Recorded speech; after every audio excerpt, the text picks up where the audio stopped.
Chers collègues de Dieu, méditation sur en Thessaloniciens 3:2 et 1 Corinthiens 3:9. Le ministère comme partenariat divin.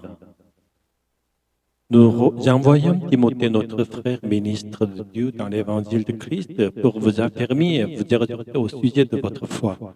Le mot ministre est synergos, composé de syn avec ergos. Littéralement, il signifie donc collègue de Dieu. Cependant, il est souvent traduit par un terme moins littéral, comme collaborateur de Paul, car l'idée de travailler avec Dieu peut sembler difficile à concevoir. Ce n'est pas un cas isolé. En Corinthiens 39, car nous sommes ouvriers avec Dieu, vous êtes le champ de Dieu, l'édifice de Dieu. Même ici, les traducteurs privilégient une interprétation contextuelle, laissant de côté la dimension littérale de ce mot. Pourtant, il demeure crucial d'en approfondir le sens. Les apôtres et leurs collaborateurs sont envoyés par Dieu, non selon leur propre volonté ou zèle personnel. Ainsi, ils deviennent le canal unique par lequel la puissance divine se transmet aux hommes. Timothée, ambassadeur de Dieu et de Paul. Timothée, faisant partie de l'équipe de l'apôtre Paul, est donc habilité comme collègue non seulement de l'apôtre, mais aussi de Dieu.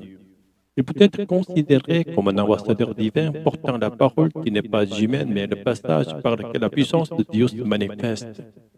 Les apôtres et leurs collaborateurs incarnent cette fonction unique. Leur mission est de réconcilier le monde avec Dieu en restant des ouvriers fidèles et humbles au service de la communauté. Le rôle des ministres aujourd'hui. Peut-on imaginer que les ministres modernes de l'Église soient également collègues de Dieu comme Timothée? La réponse est oui, à condition de respecter deux conditions essentielles. Partager la charge de l'œuvre apostolique, c'est-à-dire réconcilier le monde avec Dieu par la prédication de l'Évangile. Ne jamais occuper la place de dominateur, mais rester des ouvriers qui contribuent à la joie et la fermeté dans la foi des fidèles. Non pas que nous dominions sur votre foi, mais nous contribuons à votre joie, car vous êtes ferme dans la foi. En respectant cette posture, les ministres permettent à la puissance de Dieu de se manifester dans la communauté par le Saint-Esprit, tout en inspirant respect et gratitude de la part des fidèles.